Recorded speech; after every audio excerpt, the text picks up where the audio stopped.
in your life. It talks about balance. It talks about financial management. It talks about giving back and all of those things that are important to have a successful and balanced career. With that, I'm going to give it to the expert and let her talk to you about that. Marta Loachamin.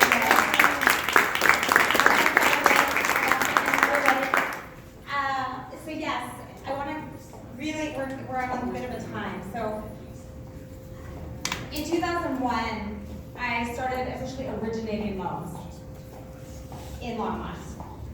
And at that time, I was a single parent. And anybody in here self-employed?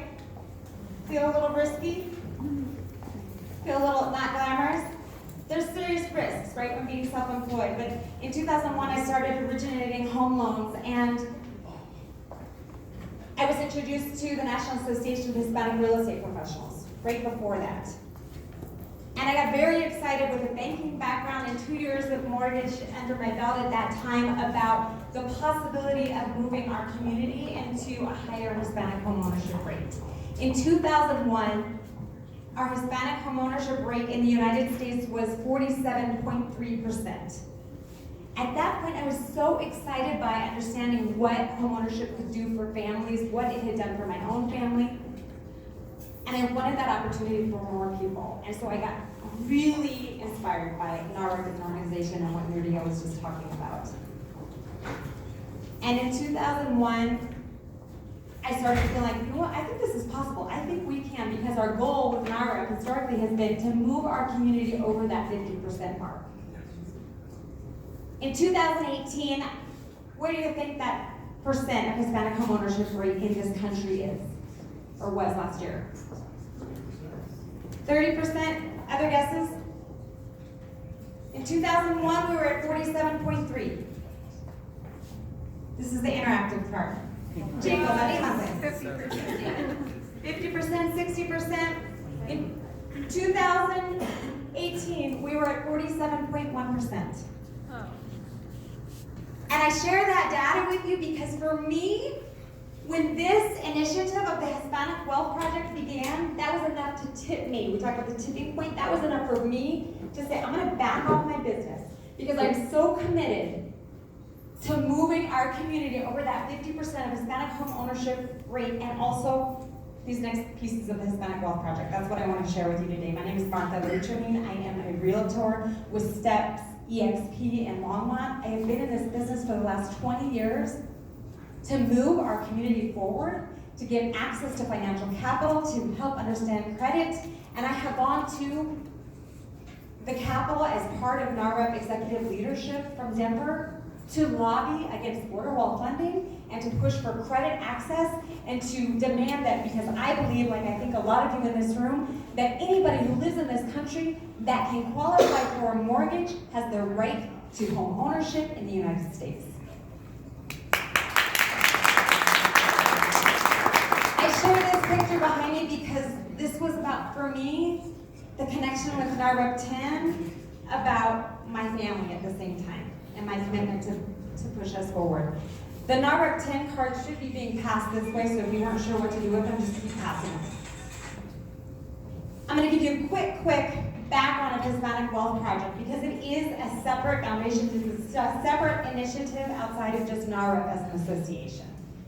And the data that was pulled in 2014 was really specific to not just Hispanic homeownership and that goal of getting us over 50%, but it added on two things for this particular group. The Hispanic homeownership we talked about. The second one was a focus on small businesses because we now understand with data specifically that that is one of the ways that we will build wealth. And the third one is non-cash financial assets. And we're going to talk about that. The goal of the Hispanic Wealth Project is to triple Hispanic household net worth in 10 years. And we're about at the halfway mark. So we have work to do, and that's why you're all here, and that's why I'm going to be inviting you today to get involved with NAHREP 10 more specifically. So that first facet, remember I just said there's three facets of the Hispanic Wealth Project. The first one is talking about component one of homeownership. I already shared that data with you. We are not yet where we need to be. And we saw that in the crisis, that a lot of our community had the majority of their wealth tied up in their homes, and that's why it hit our communities harder than the larger community in this country. The second component is small business owners. And what the data shows is that when you talk about small businesses, typically for the larger community, people say, oh, if you can just make it your first 2 years, you're good. In our communities, because of a lack of access to capital, understanding, and networking, it's really that first year that is pivotal. And so that particular facet has been, for the last 4 years, a focus on moving our small businesses, because as Nuria shared, we are an entrepreneurial group. Everybody in here can say, right? Yes, that's part of why we're here. And so moving that successful business rate in our community over that 50% for that first year was one of the goals. Over the last 4 years, we've got other groups that have come together, the Latino Business Action Network, LBAN, SLAY, which is one of the Stanford Entrepreneurial Leadership Initiatives. I was a mentor for a couple big women, meaning really on their way and focusing on scaling businesses. That's one of the things that we do now. If you were at National, raise your hand for those who were out in San Diego.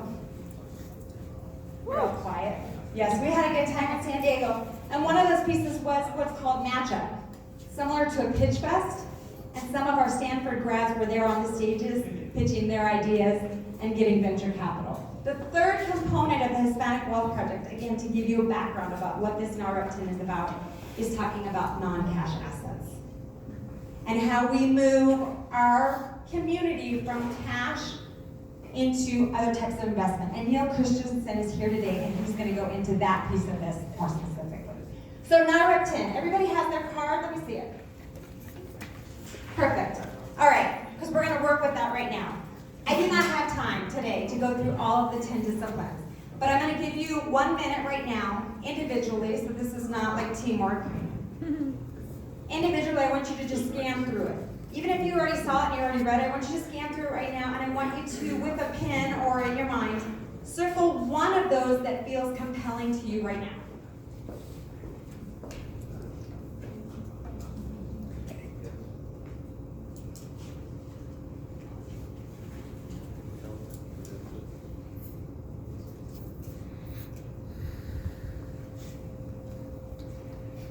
We're going to start by talking about NAHREP 1 and NAHREP 2.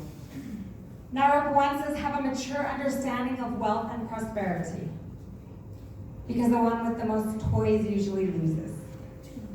There's a couple different pieces with this particular discipline. Really, we can't move forward until we have this one mastered. Mature means literally, let's be mature when we talk about financing. It means let's be real, let's have that real talk. And for us as NAHREP members, that means we need to do, and I talk about this everywhere I go in advising with different companies and agencies, it's internal work. And that's one of the reasons why from NAHREP Denver leadership, we always talk about the NAHREP 10 in some piece, because we need to help each other.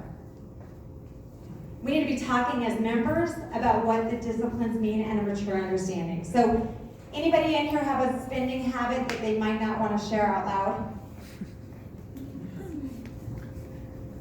Maybe it looks like coffee. Maybe it looks like shoes. Anyone? Maybe it looks like a lot more dresses in my closet than I probably need. But the reality is that for some of us it might be, did we just buy the car that we really need? Or did we just overspend on a car that we really want? The reality in this country is that there's such a high level of consumerism. And if we think back, I love what Nuria shared, because for all of us who have immigrant stories, or our families have immigrant stories, I'm almost 125% sure that if we really evaluate it and have a conversation about it, that consumerism and the money that we spend is very influenced by the country that we're living in right now. And we need to check ourselves to take care of ourselves. So when we talk about mature understanding, it's really that. And what could that look like? It could look like, Lord, let's go out on Friday night, we're gonna go out and do et cetera, et cetera, et cetera. Or Saturday morning, we're gonna meet for a walk and we're gonna talk about business. And we're not gonna spend any cash because we don't need to. What we need to do is talk about how instead of, like Nelly Galan says, instead of buying shoes, ladies, buy buildings. That's a mature understanding of what wealth and prosperity and future and everything that we can do for each other and our families. That's just an intro. Oh, that was number 1. Yeah, seguimos. Discipline number 2. Be in the top 10% of your profession, because being good isn't good enough. I'm going to give you an example. For some of you who may not know this, I'm also a licensed Colorado educator. I used to teach high school in St. Vrain Valley School District, which is where I live in Longmont. I got a St. Vrain grad in the back. This conversation, you can take it, and I share this because you're going to have to figure out how can I share this information with my friends and my colleagues and my clients and my family tonight when I get home. So for my students, we're going to use this group right here, and I was teaching this in a classroom, and I said, okay, so what does that mean? Una plática de matemáticas. How do I know if I'm in the 10% of my profession? For my students, they're like, what do you mean? Because we're students. That's your profession. That's how I raised my kid. That is your full-time job. That's all you need to dedicate yourself to. So if there's a sophomore class, in this case, they said, no, miss, there's about 300 of us. Okay, so how many of you, do the math, how many of you should be in the top of your class? In that case, it was 30 students, and I said, then you should all be standing and telling me that you're in the top 10% of your class. So how do you translate that into your business? Do you really know your numbers? It's October. We should be getting ready to make business plans for 2020. Do you really know where you are with your business? And if we take that back to NAHREP members, then that's the caminata that we should be doing on Saturday morning. Let's talk about your business. Where are you with your company? Where am I with my company? And here's the most exciting piece about discipline number 2 is exactly that. Let's get together and let's mastermind. Let's help each other. What is very true about NAHREP in this organization nationally, we are 30,000 members. And it's true, there's nothing more inspiring than being in a convention and a conference that truly gets more membership to their conferences than any other trade organization around the country. But when you walk into a room with 5,000 other Latino professionals, 1, we look great. 2, we are professional. 3, we are dedicated because we know it's not just about us.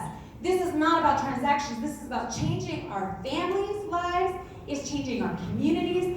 And how Gary Acosta, the co-founder of NAHREP 10, talks about NAHREP 10 is the way we will change the world. And so I want to just make sure that you understand what NAHREP 10 can do. That's just an intro. This is my last very important story with the NAHREP 10. So 3 years ago, I was actually doing a presentation like this for a Latino Expo up in Boulder County. And I got finished, and this young boy, well, he's not young now, but this young man comes up to me and he says, Martita, no sé si recuerdas quién soy. No sé si recuerdas de mi mamá. And I'm looking at him and I'm like, oh, who's your mother? I don't remember. And he tells me the name and I'm like, oh my goodness.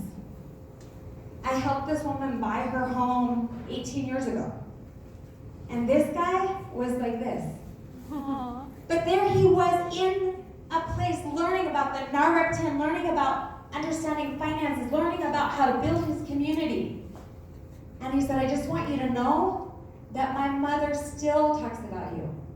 Because without your help, and I'm saying this, without your help and your help and your help and your help, we're changing communities, we are changing lives in real estate. And it's part of our task to be very loud and very clear about what we bring to this community, the assets that we are, and as Nuria said, change the narrative, because this is work that builds up our community, and nobody can tell us anything differently when we're working together and we're doing more. And I guarantee if you take this list home and really study, you can get online on nahrep.org and you can find out more information.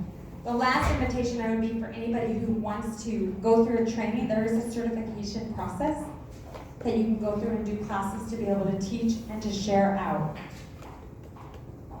So the last thing I want to do, I want you to take 30 seconds and look at your card again. Is that same number the same one that you're thinking is compelling, or is there something else? And I want you to make a commitment. Who are you going to go talk to in the next 24 hours about the NAHREP 10, about the NAHREP organization? And I want you to tell your neighbor, I'm taking the NAHREP 10 too, and you fill in that blank. I want to hear everybody right now. To your neighbor, with words. Come on, guys, out loud.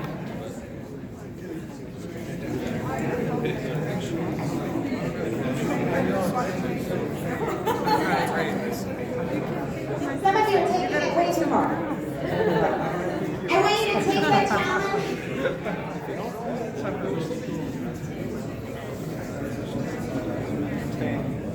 Before you leave today, make sure you get the business card and the contact information of the person you just made a commitment to, because that's the only way it's going to happen. So my challenge to you is to get online and study more about the NAHREP 10. You are welcome to contact me if you want to have more conversations. I would inspire you, I hope today, to share this out with somebody else in your life, because that is how we will change our community and our world. Thank you so much, NAHREP friends. Thank you so much, Marta. Check it out, guys. So our next speaker is Neil Christensen. Now, Neil has been a mortgage loan officer